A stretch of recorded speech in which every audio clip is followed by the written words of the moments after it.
John Simon said on your radio show last week that the Wildcat, the Sparky formation. Whoa, wow. Next person. That it was actually something that you wanted to try? Is that true? It's something that, I mean, it's something that we've done in the past, and something I thought would be very productive. And Coach Lindsey comes from the same coaching family, so we mutually agreed we'd do it. Did you envision, when you put it in for like Texas Tech, did you envision it becoming a significant player? I thought, obviously, anytime you put something in there like that, you know it's going to the most successful it's going to be is right off the get-go. But yeah, I wanted to have, and I've wanted for several years to have a physicality about how we play, and I think that's helped us have more of a physicality. So, but conceptually, it was something that we had talked about. Something when Coach Lindsey came in here, something that I talked to him about, and it wasn't like everybody thought it was something we should do. Coach Thompson liked it, everybody liked it. So. Gump, like the rest of the secondary, had a lot of up and down games. How would you value Gump right now, especially? Yeah, obviously we've as a pass defense have not done very well, and I think one of the things that's hurt us is so many different lineups. But that's just an excuse. So that's how I would evaluate pretty much the whole thing. But it doesn't do me any good to evaluate anything right now. We just got to get ready for Utah and go win, and we got to get better at what we're doing. There's times we have played very, very well, and then we've had too many critical errors has been the biggest thing. But he's a guy that was very unselfish and was a running back, and we needed him to go over and play defense. He's done that. He's really been really solid at the nickel position, on third down playing inside, and has done a good job for us on special teams. And so, I'm proud of him, and he's given us everything he's got. He's been very unselfish and been a team player.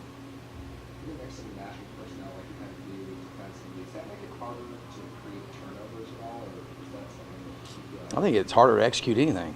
One of the things is continuity is probably one of the consistencies, the number one thing to being consistent at anything, right? So that's something that we're very hopeful that we can get a whole bunch of people healthy in the next week and a half. Week and 2 days. Week and 1 day.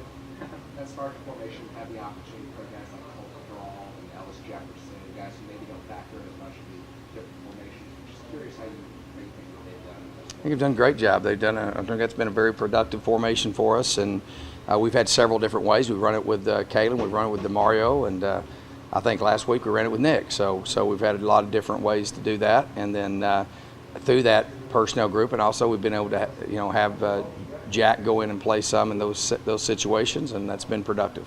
I think it's been a productive deal. Think about the addition of Nick Kelly to the coaching staff, especially just being removed 1 year. I tell you, Nick's one of the hardest working guys because I'm a grinder, and a lot of times it's just me and him, and so he's a guy that I just obviously was a great player, very smart player, going to be a great coach because he really cares about people. And not many people are willing to work like that, especially this day and age. When I grew up in it, there wasn't all the technology that you have. So you had the little 16 millimeter deal, and you had to splice film and cut it and all that. And so it was a lot of hours. But I've never considered it work, and I don't think Nick does either. He's going to be a really good coach, and I think. He was a really good player, and he's got a really good heart. So he's a guy that I've been very, very pleased with. He's been a big addition. I think Coach Thompson tell you the same thing. Is it obvious that players can relate to him so much? Yeah. It's hard. It's hard when you've been a player because you go from being friends with them to trying to be their coach, and not many people can make that transition. But I think he garnishes respect from the players, and that's hard to do at a place you played, and so he's a rare, GA or student assistant in that regard. Carlos Mendoza is a guy who's had to overcome a lot of adversity over his career. How would you just assess his time as a Sun Devil? I think he's a great young man, great heart, great family. Still remember going on that home visit, and I mean, he's a guy that has done everything we've asked him to do, and has like you said, has overcome a lot of adversity and injuries and things like that. And very proud of him. And it'll be a very emotional day on Thursday for me, because these guys have, like Carlos, been with me 5 years. So that's something that is a unique experience for me. And Carlos has been a good Sun Devil. All right.